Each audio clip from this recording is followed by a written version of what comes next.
Selamat malam, Assalamualaikum teman-teman semua. Salam sejahtera buat kita semua.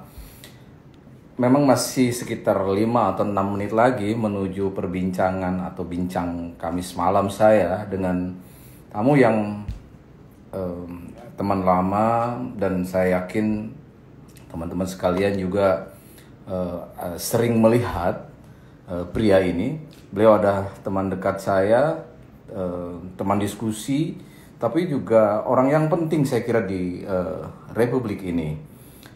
Irjen Polisi Arman Depari. Mendengar namanya kita langsung teringat akan satu bentuk kejahatan besar di dunia, tidak hanya di Indonesia. Dan beliau adalah salah satu pendekar, saya kira ya, salah satu pendekar yang ikut atau memiliki andil dalam pemberantasan narkotika dan obat-obatan terlarang, narkoba di tanah air. Ya, beliau Irjen Polisi Arman Depari. Jabatannya adalah sebagai Deputi Pemberantasan Badan Narkotika Nasional. Sepak terjang beliau di dunia pemberantasan narkoba sangat luar biasa. Setidaknya saya mencatat begitu banyak catatan atau tinta emas yang dicatatkan.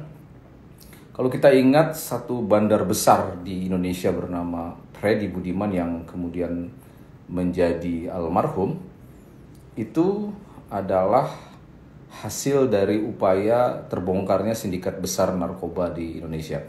Kita masih menunggu Pak Arman Depari untuk bergabung pada malam hari ini, tapi alhamdulillah sudah banyak yang ikut bergabung pada malam hari ini. Selamat malam teman-teman. Ada Pak Dede tadi dari Tasikmalaya, ada Pak Mas Rijon, dan banyak sekali yang sudah bergabung pada malam hari ini. 4 menit lagi menuju perbincangan dengan Pak Arman Depari. Saya harus kontak dulu beliau barangkali agar memastikan, agar barusan saya berkomunikasi dengan Pak Arman dan tidak ada masalah, dan beliau sudah di depan perangkatnya. Mudah-mudahan bisa segera gabung ya dengan saya untuk berbincang pada malam hari ini.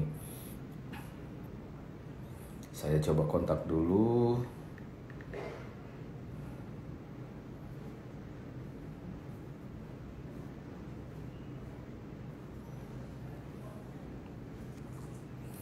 Ya, baru-baru ini juga Pak Arman sudah bisa join? Ya, saya sudah live Pak Arman. Loh, kok nggak bisa masuk? Coba di perangkat apa, di laptop atau di apa Pak Arman? Saya sudah live. Atau di laptopnya atau di handphone dulu barangkali? Coba. Ini saya sedang berbincang dengan Pak Arman.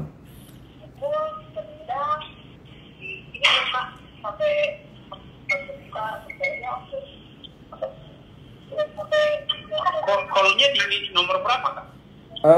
Di IG-nya dibuka live gitu, Pak Arman. Udah ini. Nah, nanti di story-nya ada IG saya sedang live, Pak Arman invite. Udah. Belum muncul di saya nih, belum muncul invite-nya.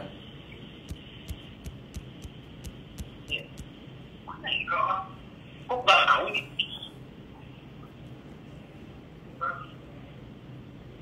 Mana Nelson mana? Kok nggak mau?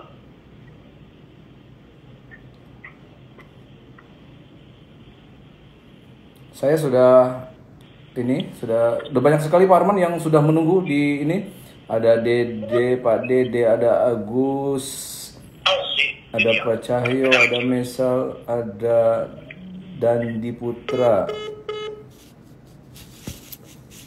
ada Bang Robi, ada Pak Sylvester Keda, ada Mela, ada Pak Sugiar Taikomang, ada Mas Rijon, ada Putu, dan lain-lain. Ada banyak yang sudah, Pak Yudas juga sudah mencoba bergabung.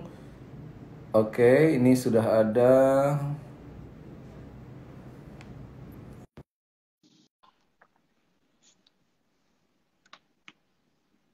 Sedang terhubung dengan Pak Arman Depari. Mudah-mudahan lancar.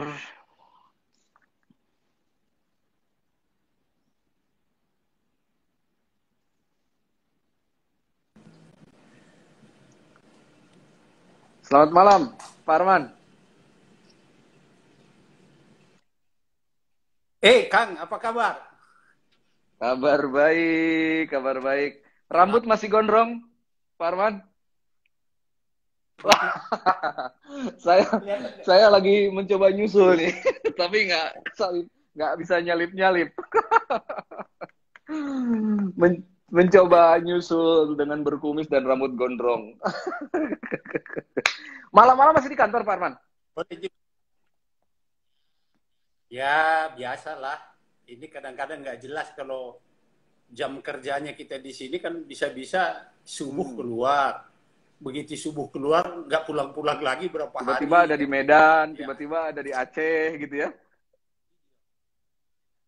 Beginilah anak yang menggelandang, tidak terpakai.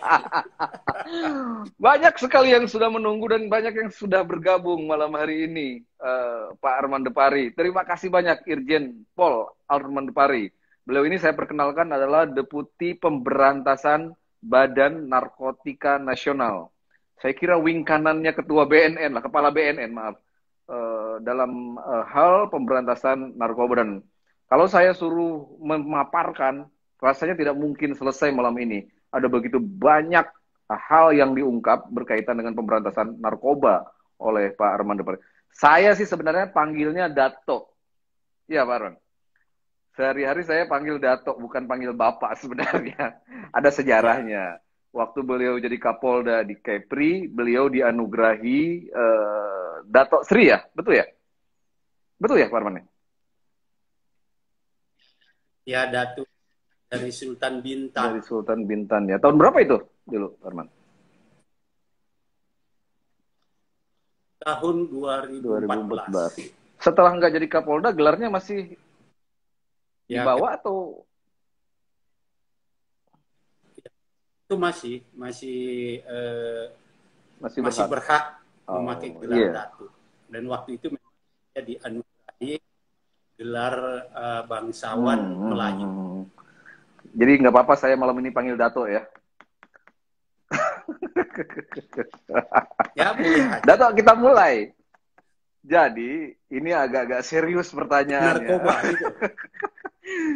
Tadinya kan Pak Dato ini pengen keluar dari persoalan itu kalau kita berbincang santai. Jatuhnya ke sana lagi. Tapi nggak apa-apa lah ya, biar orang banyak tahu.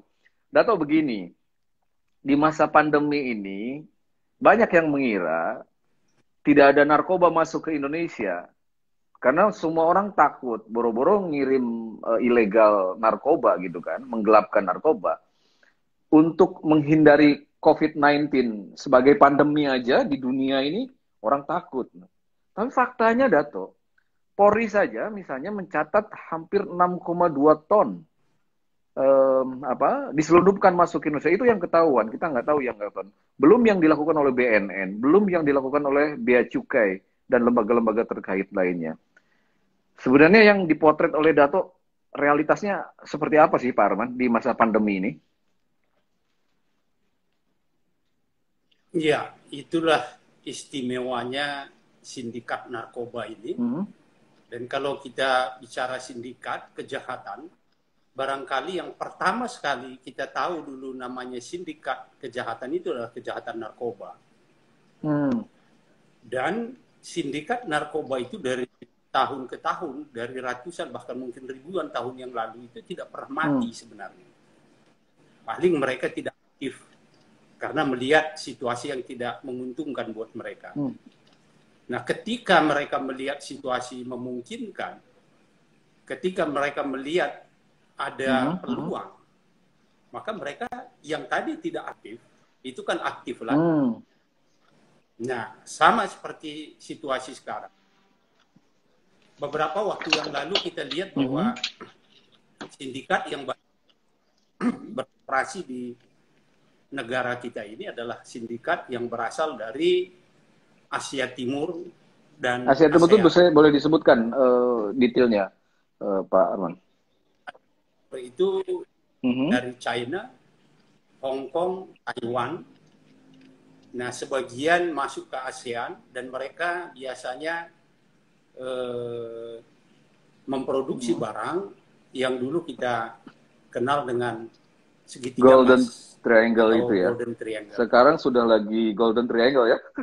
Itu ya itu 3 negara antara Segitiga emas. Burma, Myanmar, Laos, dan Thailand. Nah, disitulah yang paling banyak produksi narkotika sintetik jenis metamfetamin atau sabu dan juga ekstasi itu yang memasok, ya. Saya garis bawahi itu bagian terbesar yang memasok ke Asia Tenggara dan Asia Timur. Nah, negara yang paling besar, salah satu yang paling besar di Asia Timur dan Asia Tenggara ini adalah Indonesia. Dan pasarnya pun sangat besar. Nah, oleh karena itu, memang mereka salah satu tujuan dari pemasaran narkoba itu di negara kita. Nah, kembali lagi tadi, bagaimana bisa terjadi seperti itu, sementara banyak negara yang lockdown karena situasi pandemi COVID-19 ini. Ya, memang kita lihat dari segi transportasi, khususnya dari udara itu drastis turun. Penyelundupan dari jalur udara drastis turun karena memang tidak ada atau banyak negara-negara yang membekukan atau tidak membuka rute penerbangan airline-nya. Ya. Nah, tetapi di transportasi lain, khususnya transportasi laut, itu semakin meningkat. Walaupun awalnya transportasi laut itu 80% digunakan oleh sindikat untuk mengangkut narkoba ini. Sekarang ini hampir 100%. Nah, kembali lagi kita tadi ke sindikat tadi, ada beberapa sindikat yang beroperasi dulu di Indonesia, kecuali tadi sindikat yang sudah saya sampaikan dari Asia Timur dan ASEAN. Dulu ada sindikat dari Afrika Barat atau West African Syndicate. Kemudian ada juga sindikat Iranian Syndicate yang berasal dari Iran dan negara-negara Asia Selatan dan Asia Tengah. Nah, tahun 2014 ke bawah, ini sindikat yang paling banyak beroperasi di Indonesia adalah sindikat dari Iran. Kemudian setelah kita lakukan penindakan, kita lakukan upaya-upaya yang cukup masif waktu itu, nah itu hilang, tidak aktif. Tetapi seperti yang saya sampaikan tadi, ketidakaktifan mereka bukan berarti mereka mati. Nah, ternyata justru di dalam situasi pandemi COVID di seluruh dunia ini, kok mereka tiba-tiba muncul lagi. Dan tetap transportasi yang digunakan adalah transportasi laut. Modus masih sama seperti dulu. Nah, kembali lagi tadi, kalau kita melihat sindikat yang pertama, perbedaannya, kalau yang dari Asia Timur dan ASEAN itu, jika mereka masuk ke Indonesia, itu biasanya menggunakan jalur laut pantai timur Sumatera. Artinya mereka akan melalui Selat Malaka, kemudian akan masuk ke Aceh, daerah-daerah pantai kita untuk mendrop atau mengirim ya mulai dari Aceh, Sumatera Utara, ke Dumai, Pekanbaru, terus sampai ke Kepulauan Kepri, naik ke atas arah Natuna sampai ke Kalimantan Timur dan Utara. Nah, ini biasanya rute yang digunakan oleh sindikat yang berasal dari Asia Timur, ASEAN tadi. Nah, sindikat yang berasal dari Iran dan Timur Tengah Asia Selatan dan Asia Tengah itu, ini menggunakan transportasi laut juga, tapi mereka langsung masuk ke Samudra Hindia. Dia berada di sisi yang lain itu pantai barat Sumatera. Oleh karena itu, yang menjadi tujuan mereka kebanyakan daerah sekitar Lampung, Teluk Jakarta, terus sampai ke pelabuhan di daerah Sukabumi, Pelabuhan Ratu, dan mungkin kalau kita ingat dulu beberapa kali kita melakukan pencegatan Tanjung Genteng salah satunya ya. di daerah Ujung Genteng, Ujung Genteng, betul. Nah, Iran Ujung itu. Genteng. Ya, Ujung Genteng. Setelah kita lakukan penjegatan di situ, dan waktu itu ada beberapa tersangka yang meninggal karena tindakan keras kita. Kemudian sekitar 9 orang kita tangkap dan 5 orang yang meninggal pada saat kita melakukan penindakan. Nah, mulai dari situ kelihatannya sudah agak mereda. Karena di samping ada yang meninggal, juga seluruh tersangka yang kita berhasil tangkap waktu itu dihukum mati. Nah, dari situ sudah agak mereda, walaupun waktu itu sedikit ada gejala. Kalau tidak salah saya, informasi dari atas pertahanan kita waktu itu di Teheran, bahwa kedutaan kita di sana sempat diunjuk rasa untuk mereka yang kita tahan di sini, dan yang tersangka yang meninggal itu mereka melakukan protes. Dato, sebentar, artinya nah, kemudian pandemi ini bukan berarti kita harus lengah, karena faktanya memang penyelundupan justru masif ya, mencari celah aparat yang barangkali lebih disibukkan ke urusan COVID-19 misalnya. Ya, pandemi COVID-19 ini sudah terjadi di seluruh dunia. Kalau menurut saya, narkoba ini sudah menjadi pandemi terlebih dahulu, jauh dari COVID-19 ini. Dan sama berbahaya. Harusnya kita deklarasikan juga bahwa ini pandemi yang tidak pernah berhenti sejak dulu gitu ya, Dato. Berdampingan ini, pandemi COVID-19 ada juga pandemi narkoba. Pandemi narkoba. Nah, kenapa ini? Saya lihat ini memang perlu kita bahas. Karena apa? Dalam situasi sekarang ini, seperti kemarin yang kita temukan di daerah Jawa Timur, di sana ada clandestine laboratory atau pabrik gelap untuk membuat narkoba. Setelah kita telusuri, ternyata bahannya itu adalah bahan impor yang seolah-olah itu adalah hand sanitizer. Jadi memanfaatkan situasi pandemik ini ya. Di mana beberapa negara dan bahkan hampir semua negara ini sekarang lebih mempermudah impor bahan-bahan yang terkait dengan mengatasi COVID-19 ini. Apakah itu bahan-bahan cair, padat, seperti obat-obatan. Ternyata ini juga dimanfaatkan oleh sindikat. Barang-barang yang diimpor itu bukan untuk tujuan farmasi mengatasi COVID-19, tetapi ternyata itu adalah bahan dasar atau prekursor pembuatan narkoba.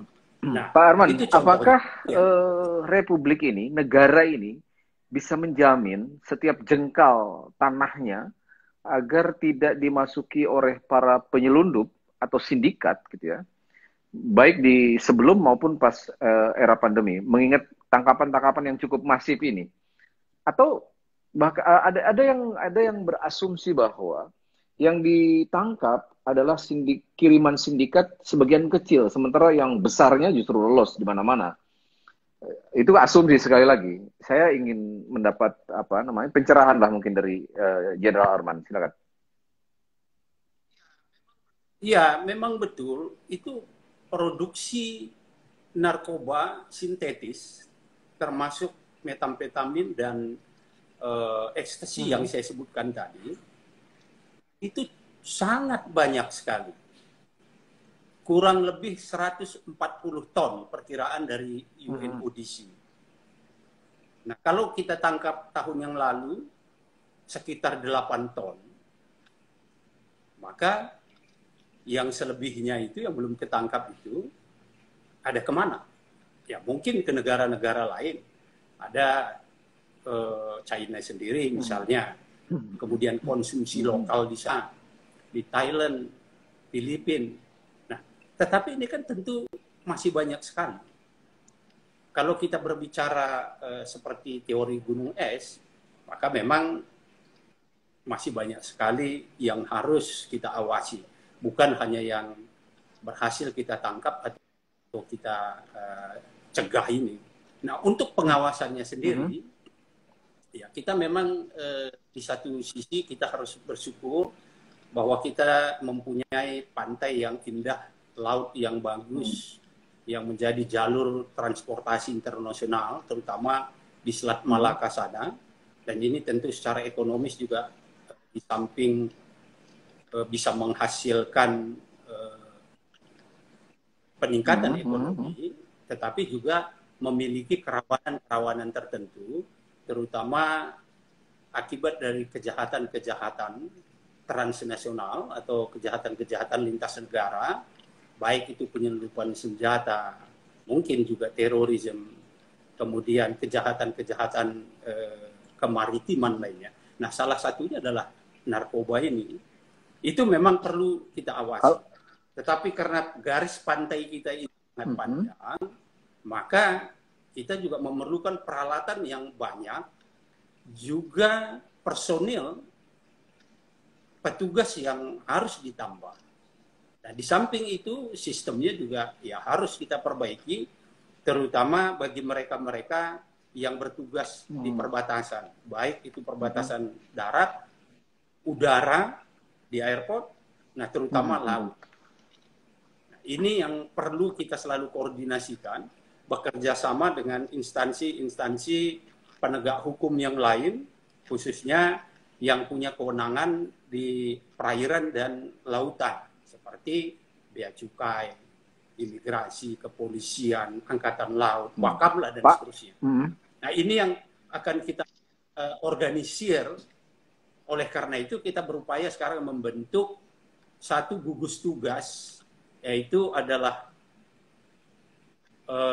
interdiksi, seaport interdiksi, airport interdiction, dan juga borderland interdiction.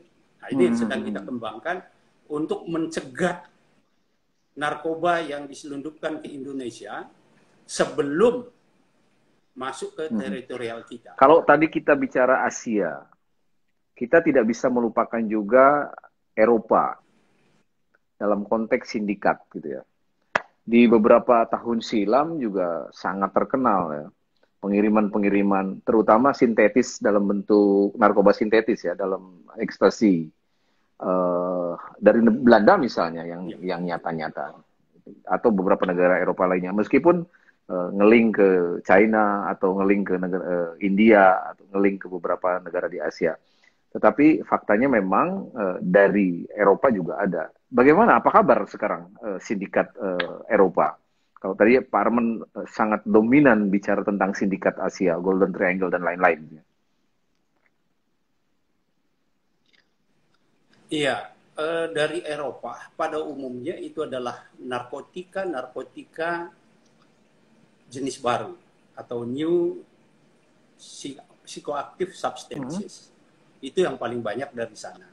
Namun yang secara tradisional atau narkoba populer yang paling banyak didatangkan dari negara Eropa adalah ekstasi.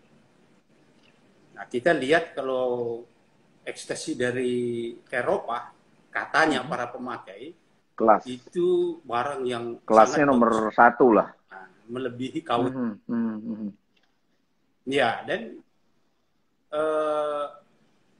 pada waktu yang lalu itu dikirim dalam jumlah yang sangat besar. Sekali kirim jutaan kutir, baik itu melalui darat, saya ulangi, baik itu melalui udara. Saya ingat waktu itu ada satu kontainer ekstasi yang dikirimkan dari Eropa melalui salah satu simpul bandar di tanah air ketika itu. Itu juga bagian dari itu ya, Pak Arman ya?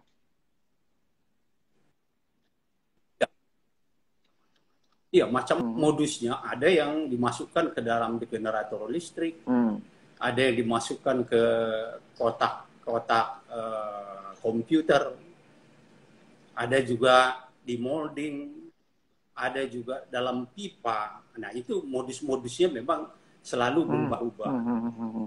Nah, paling banyak dikirim itu biasanya dari Belanda memang. Kemudian dari Belgium, dari Jerman, bahkan sekarang ini dari Polandia. Namun mereka tidak lagi seperti dulu.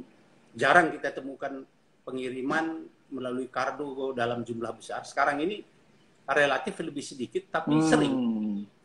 Nah, itu melalui kiriman kargo logistik. Nah, itu bisa langsung mencapai kota-kota di seluruh Indonesia. Bisa langsung ke Solo, bisa langsung ke Bali, bisa ke Medan. Tidak banyaknya itu seberapa sih, Pak Arman? Kemudian juga dan kenapa masih tidak bisa didetek ya? Mereka ini biasanya ribuan, tidak sampai ratusan, tapi ribuan. Namun itu jumlahnya banyak. Kadang-kadang kita tangkap itu di Surabaya itu sekali penangkapan ada sekitar 21 paket dalam satu hari. Di Jakarta juga begitu. Walaupun satu paket itu jumlahnya tidak begitu banyak, kalau dibandingkan dengan waktu yang lain jutaan, ratusan ribu, tetapi kalau dia mengirim sering dan dalam jumlah yang banyak walaupun kuantitasnya sedikit, nah itu juga membuat kita harus bekerja ekstra keras dan juga pengawasannya lebih luas. Ngomong-ngomong soal Belanda nih Pak Arman. Nah, apalagi sekarang. Ngomong-ngomong soal Belanda Pak Arman, maaf saya potong. Ya. Saya teringat satu nama, Boncel, yang ketika itu ketawa Pak Arman. Bahasa saya musuh besarnya Pak Arman lah kira-kira itu. Orang Indonesia menetap di Belanda dan menjadi warga negara Belanda kalau nggak salah ya catatan saya. Dan itu aktif mengirim dalam jumlah besar. Apa kabar? Apakah bisa seperti bandar-bandar lainnya di Indonesia digulung oleh Pak Arman dan kawan-kawan atau baik-baik saja sampai sekarang?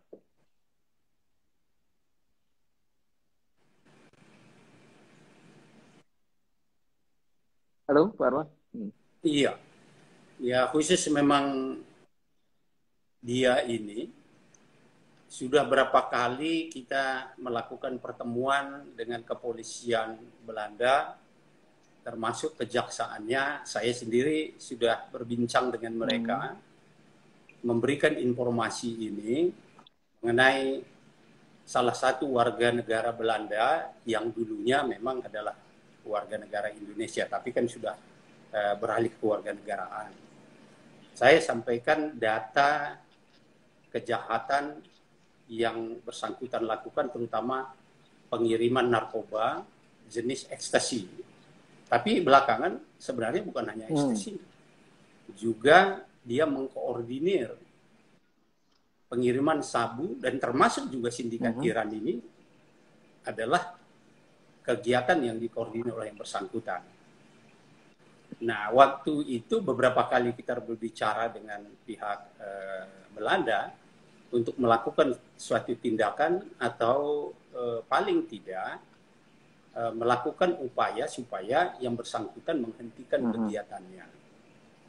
Dan beberapa kali kita memang terima dengan pejabat-pejabat tinggi di sana, tetapi tidak pernah ada tindak lanjutnya.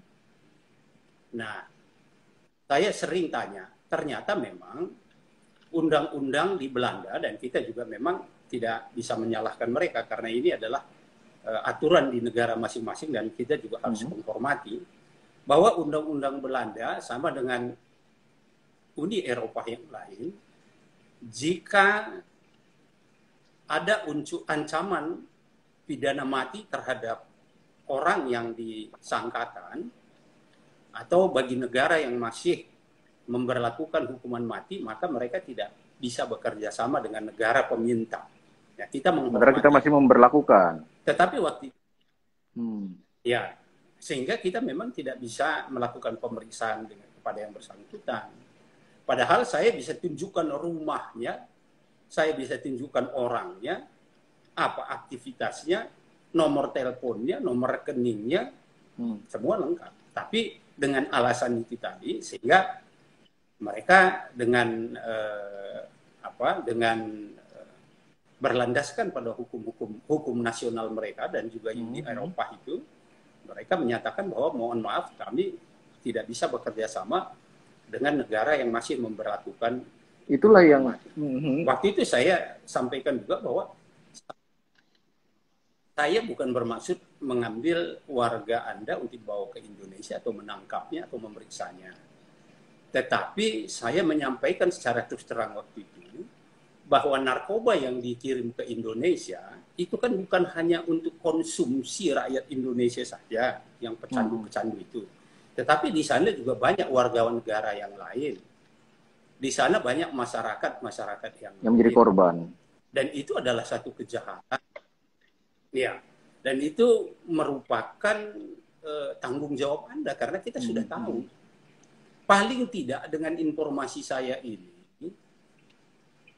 pihak pemerintah atau para penegak hukum mengingatkan dia untuk menghentikan kegiatannya, karena kegiatannya itu membahayakan umat manusia di dunia, bukan hanya di Indonesia saja. Tetapi waktu itu masih tetap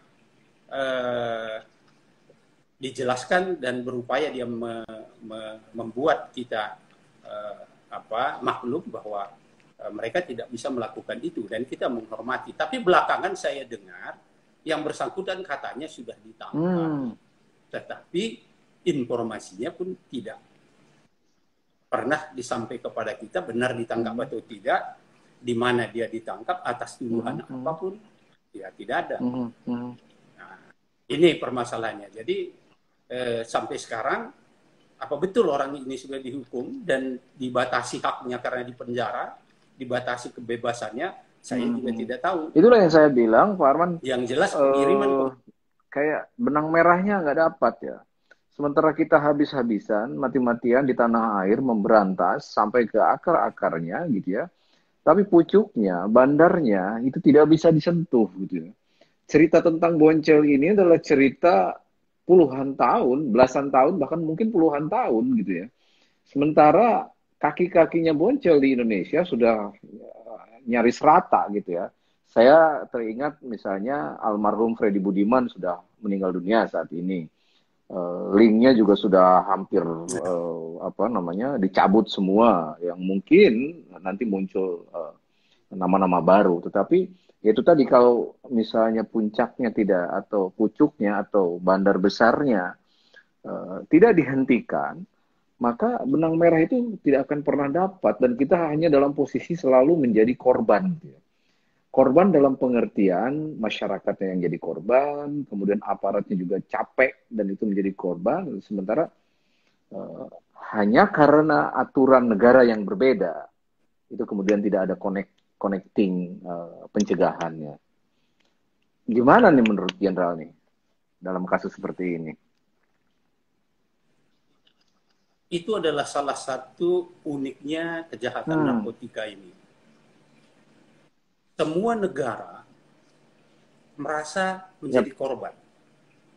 Kalau kita ke Malaysia pun akan sampaikan bahwa kami... Padahal Malaysia juga sering banyak ngirim ke Indonesia. Kalau kita ke...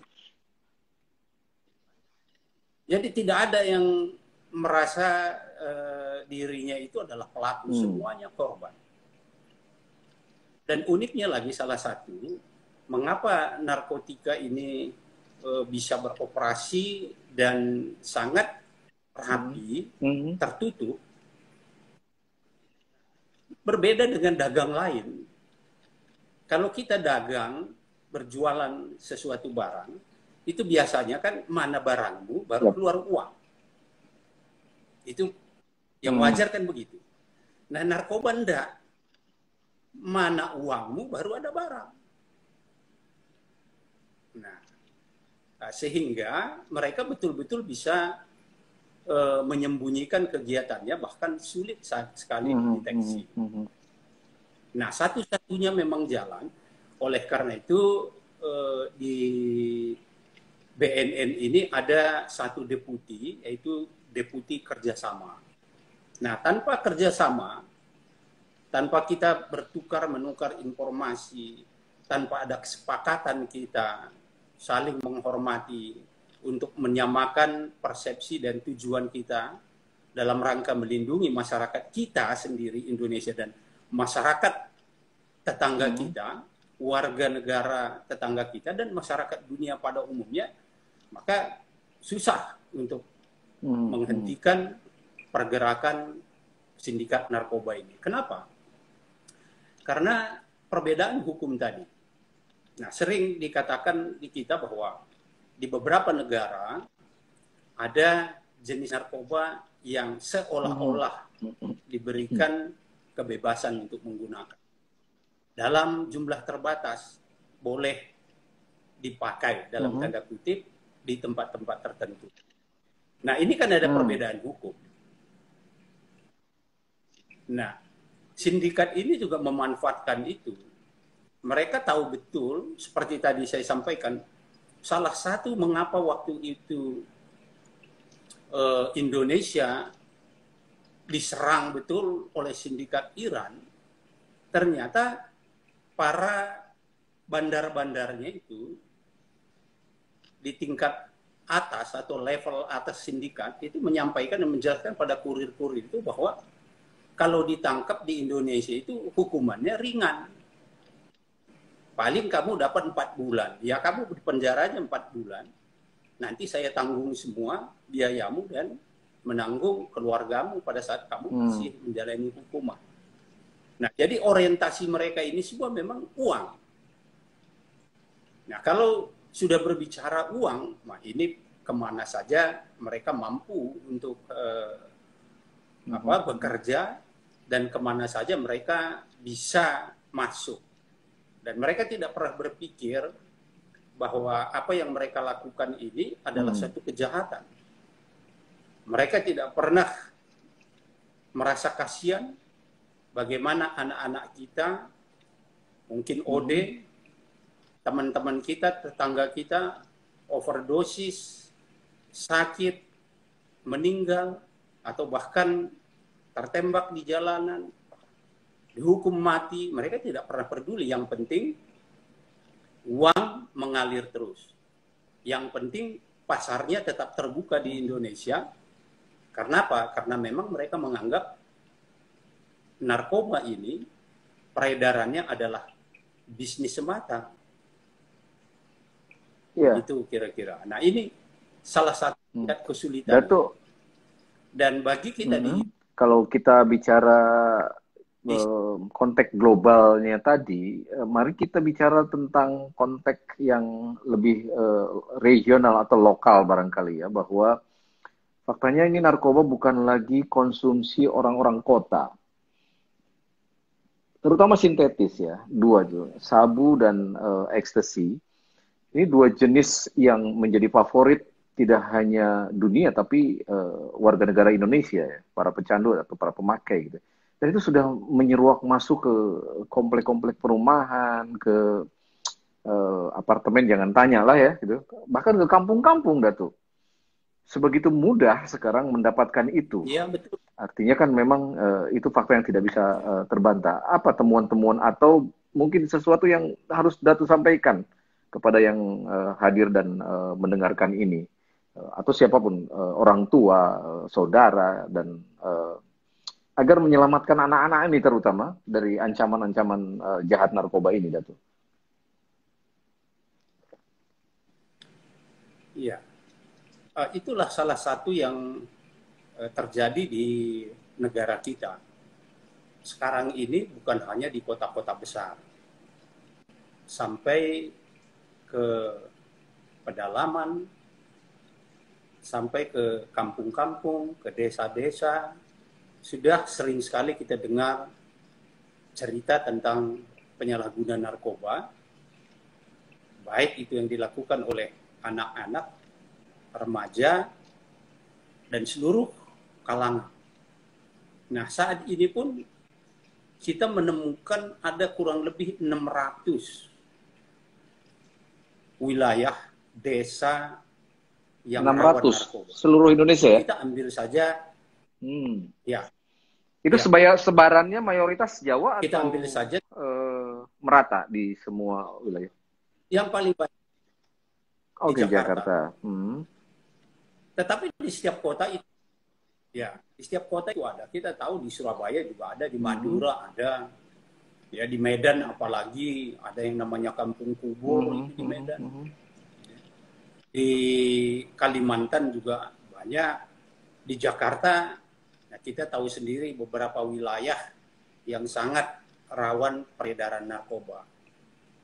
Dan di sana kita tahu bahwa tempat-tempat itu bukan hanya digunakan sebagai tempat untuk mengedarkan, tapi juga tempat untuk menggunakan. Nah, dalam situasi sekarang ini, khusus di Jakarta, dari laporan sementara, hasil pengungkapan, bukan melalui penelitian atau riset, beberapa bulan belakangan ini sangat meningkat. Oleh karena penangkapan yang meningkat demikian tajam di masa pandemi COVID ini. Bagaimana mereka mengkonsumsi itu, Nah, sementara fasilitas yang mendukung dalam konsumsi itu tidak ada? Taruhlah misalnya tempat hiburan malam. Saya tidak bermaksud mengeneralisir semua tempat hiburan malam ada tempat narkoba. Tetapi itu salah satu fasilitator difasilitasi oleh tempat-tempat hiburan seperti itu.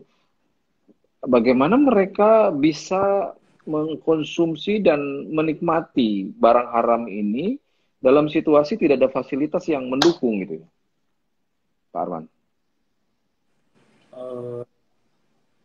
Kalau kita berbicara masalah tempat hiburan, khususnya tempat hiburan malam sebagai tempat pemakai atau tempat beredarnya narkoba, di satu sisi itu memang betul. Namun perlu dicatat bahwa tempat hiburan malam itu kebanyakan hanya dalam satu jenis narkoba. Jadi bukan seluruh narkoba, terutama itu ekstasi yang digunakan atau dipakai pada saat ada musik. Daya dukungnya musik dan bingar-bingar lampu. Tetap, ya, dengan lampu-lampu yang kerlap-kerlip, yang dunia-dunia dugem seperti itu ya, dunia gemerlap. Tetapi lebih banyak narkoba-narkoba jenis lain itu justru mereka tidak bisa menikmati jika menggunakan di tempat itu. Mereka biasanya mencari tempat-tempat lain seperti hotel, apartemen, kemudian menyendiri seperti sabu, heroin, kokain misalnya, dan banyak jenis narkoba yang lain, terutama NPS yang saya sebutkan tadi itu, tidak harus digunakan atau dipakai di tempat hiburan. Nah, kalau tadi saya sebutkan dalam situasi COVID ini, khususnya di Jakarta, kita tenggarai ada peningkatan pemakai. Nah, dari beberapa tangkapan yang dilakukan oleh Polda Metro, khususnya Polres Jakarta Selatan, dari tersangka yang kita interogasi, mengapa mereka menggunakan, nah, pada umumnya karena ada rasa bosan di rumah, stres, jenuh, tidak bisa tidur. Nah, pada umumnya mereka yang tidak mampu untuk mengatasi ini lari ke drugs, mencari obat-obat untuk menenangkan diri supaya bisa tidur, dan memberikan ketenangan. Seperti apa sih Dato, Pak Ini Arman, yang ya, paling banyak kita deteksi tuliskan. dini terhadap keluarga dan lingkungan ya, agar para orang tua kita lah memiliki kepekaan, pengetahuan dasar bahwa barang-barang itu sudah masuk, sudah ada di lingkaran kita, sudah ada di lingkungan kita. Deteksi dininya seperti apa, Pak Arman? Ya, sebenarnya kita sudah ada program-program tertentu yang diluncurkan oleh BNN untuk mendeteksi dan memberikan jalan atau kiat-kiat untuk para orang tua supaya keluarga betul-betul bisa terhindar dari penyalahgunaan narkoba ini. Nah, paling penting sebenarnya seperti tadi yang disampaikan, untuk melakukan deteksi atau mengidentifikasi apakah di lingkungan kita, terutama di tengah keluarga, ada yang menggunakan narkoba atau mungkin sudah menjadi pecandu. Nah, setiap saat memang kita harus perhatikan, karena setiap pengguna narkoba itu pasti mengalami perubahan dalam tingkah lakunya. Jadi gejala-gejala yang bisa dikenali oleh orang tua ya, apabila anaknya. Ya, itu yang paling. Ada nggak ciri-ciri fisik? Ciri-ciri fisik biasanya, misalnya? Ya, pasti ada perbedaan dari sebelum mereka menggunakan.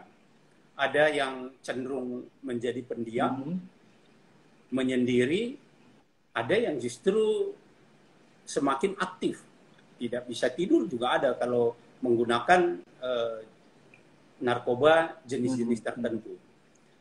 Kemudian daya konsentrasinya juga pasti berubah, disiplinnya juga berubah, tingkat kepatuhannya juga Tabiat demikian. gimana? Misalnya menjadi pemarah, dari yang tidak pemarah menjadi pemarah gitu, ada nggak gejala-gejala itu? Iya, itu salah satunya. Oleh karena itu, para pecandu narkoba kalau di rumah itu cenderung terjadi KDRT, kekerasan dalam rumah tangga. Karena emosinya juga sudah tidak bisa dikendalikan. Ada juga yang misalnya karena gangguan stres tadi, karena gangguan kejiwaannya tadi, justru bisa melakukan tindakan-tindakan yang di luar kita perkirakan. Seperti yang terjadi beberapa waktu yang lalu, saya kira kita pernah dengar, ada yang menganiaya orang tuanya, bahkan ada yang sampai melakukan pembunuhan karena tidak diberikan uang, dan uang itu ingin digunakan untuk membeli narkoba. Ada juga orang tua, ibu muda yang menjual bayinya untuk ditukar dengan narkoba. Nah, bahkan, ini mohon maaf kalau saya berbicara, ini perlu kita sebagai informasi, dan ini bukan 1-2 kali kami temui. Anak-anak gadis kita juga yang sudah kecanduan narkoba, ketika dia kehabisan atau gejala putus obat, mereka akan membarter tubuhnya untuk mendapatkan narkoba. Nah, ini sering sekali kita temukan. Ya, oleh karena itu, para orang tua memang harus benar-benar mengontrol, melihat, dan mengikuti perkembangan anak-anaknya. Komunikasi itu penting ya? Teman-temannya. Salah satunya komunikasi itu penting, sangat penting ya, untuk mengetahui perilaku anak. Pertama, teman sebaya dan teman bergaul, lingkungan bergaul. Itu penting sekali.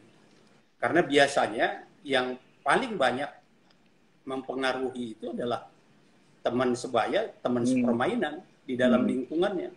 Mungkin juga pacarnya. Kalau pacarnya sudah menggunakan, maka mau tidak mau, cepat atau lambat, pasangannya itu. Dan itu banyak kasus ya? Pak Arman, saya Nah, ini tidak terasa kita sudah 45 menit ngobrol nih. Dan ada banyak sekali yang ikut dan banyak sekali yang bertanya, Pak Arman. Tapi tidak semua bisa saya sampaikan. Tapi setidaknya ada 3 hal yang ingin saya catat. Tadi ada Pak Sahril mempersoalkan penjara yang menjadi tempat justru mengorganisir peredaran dari mulai penjara yang super maksimum security sampai ke yang biasa-biasa aja. Memang beberapa fakta juga berasal dari situ. Eh, Freddy Budiman salah satunya lah, gitu. Dia bisa memesan dalam jumlah banyak dari dalam penjara. Kemudian juga ada yang bertanya tentang hukuman mati. Ini kok rasa-rasanya seperti apa namanya ya, pencitraan saja nih pemerintah ini. Begitu udah selesai urusannya, padahal masih banyak sekali yang harus dihukum mati, tapi semua seperti lupa saja. Yang ketiga soal barang bukti. Bagaimana menjamin barang bukti ini tidak dipergunakan oleh oknum aparat? Karena bukan rahasia, ada banyak kejadian oknum aparat kemudian memanfaatkan itu untuk kepentingan atau konsumsi atau bahkan mungkin dijual. Tidak sedikit aparat yang kemudian dipecat gara-gara itu. 3 hal itu, Pak Arman. Monggo, silakan. iya, ini memang sedikit ironis kalau kita berbicara masalah narapidana yang di lapas, sementara dia di dalam penjara, yang seharusnya kebebasannya dibatasi, bahkan mungkin tidak boleh sama sekali melakukan kegiatan-kegiatan tertentu, apalagi transaksi narkoba. Ternyata mereka mampu melakukan. Nah, ini saya kira perlu dibicarakan secara terus-menerus. Karena tadi kita khawatir tentang perbatasan kita, perbatasan laut, perbatasan darat, perbatasan udara, ternyata juga lapas masih Iya. perlu mendapat pengawasan perbatasan yang lain. Yang jelas, kami sudah sering sampaikan, kalaulah komunikasi dibatasi, terutama penggunaan alat-alat elektronik betul-betul diputus, tidak digunakan, maka saya yakin paling tidak 50-60% itu akan tertanggulangi. Karena komunikasi inilah yang mereka gunakan untuk bisa berhubungan dengan dunia luar. Dan saya kira kalau ada di dalam alat-alat komunikasi, apakah itu sarana untuk menggunakan internet, seluler phone, wifi, nah itu kan pasti ada yang mengantar, tidak jatuh dari langit kan itu. Nah itulah yang perlu kita awasi. Ini memerlukan kerjasama kita semua. Kita juga tidak menyalahkan lapas sendiri, dan kita juga tidak ingin lapas ini terus menerus seperti itu, karena bagaimanapun lapas juga adalah milik Apakah kita efektif, Pak bersama. Arman, disatukan Nah, jadi ini yang satu nih, para tahanan narkoba jadiin satu di lapas khusus narkoba, dari bandar besar sampai yang pengguna atau pemakai gitu, jadi satu akhirnya terkontaminasi. Banyak juga kejadian seperti itu. Efektif nggak menurut Pak Arman? Selain soal komunikasi yang harus diputus ke dunia luar.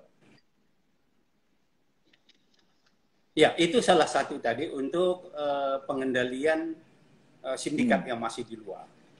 Sedangkan di dalam sendiri, saya kira itu memang sudah berjalan ke arah sana, karena narapidana narkotika itu sudah dipisahkan dengan narapidana kejahatan-kejahatan yang lain. Apakah itu kejahatan-kejahatan yang khusus atau kejahatan-kejahatan yang terkait dengan pidana umum.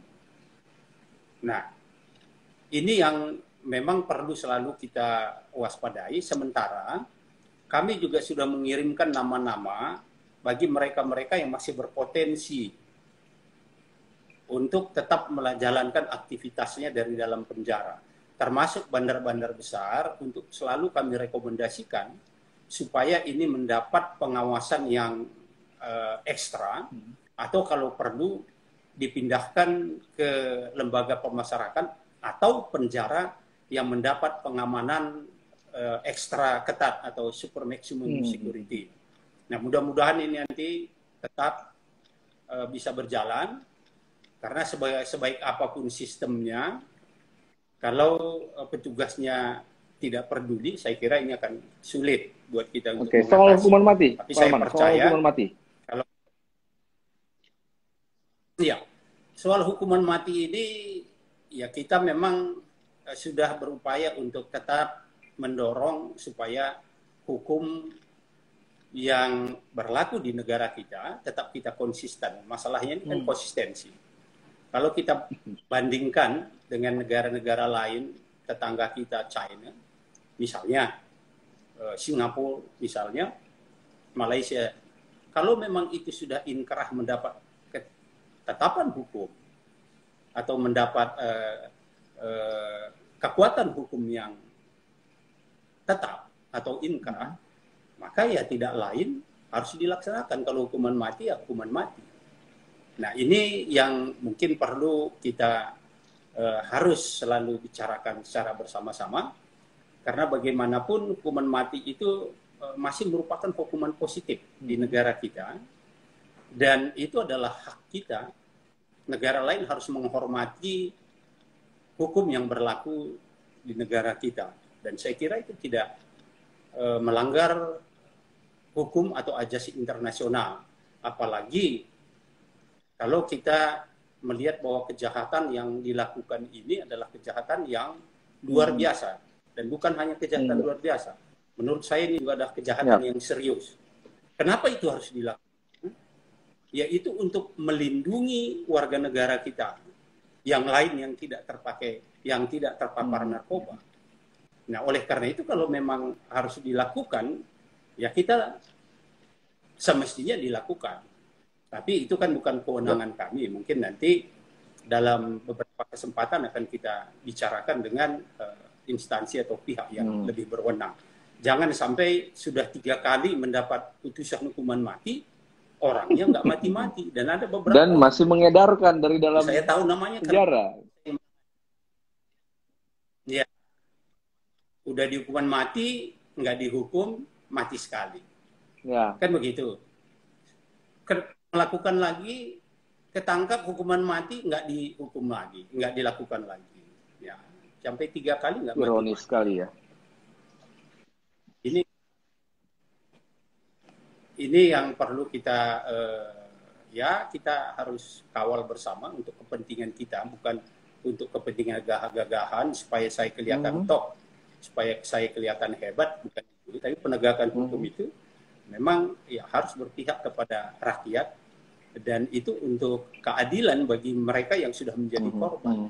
Terus yang terakhir, yang terakhir itu soal, tapi singkat saja Pak Arman, kita tinggal 2 menit lagi ini, tentang barang bukti.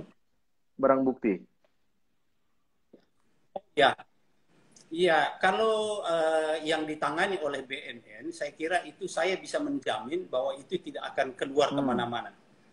Karena begitu dilakukan penyitaan dan penangkapan pertama, itu bukan hanya ditangani oleh petugas yang menangkap, tetapi di situ sudah ada langsung dari petugas barang buktinya yang berbeda unit kerja, dan di situ juga bersama-sama dengan intelijen untuk mengawasi, dan juga di situ ada dari inspektorat, dan pada saat kita menangkap itu dihitung bersama-sama, ditimbang bersama-sama, kemudian penyimpanannya pun tidak hanya 1 orang yang memegang kuncinya.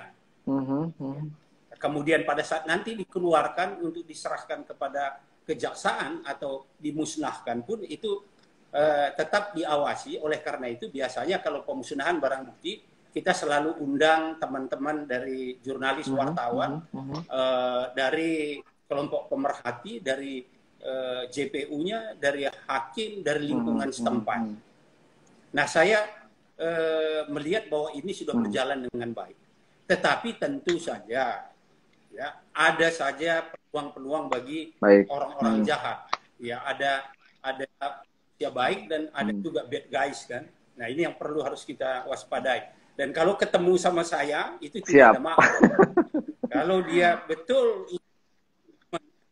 menggelapkan narkoba apalagi menjual, Tidak ada maaf. Ya, berhadapan dengan saya. Pak Arman, Nggak ada tinggal maaf. 5 detik.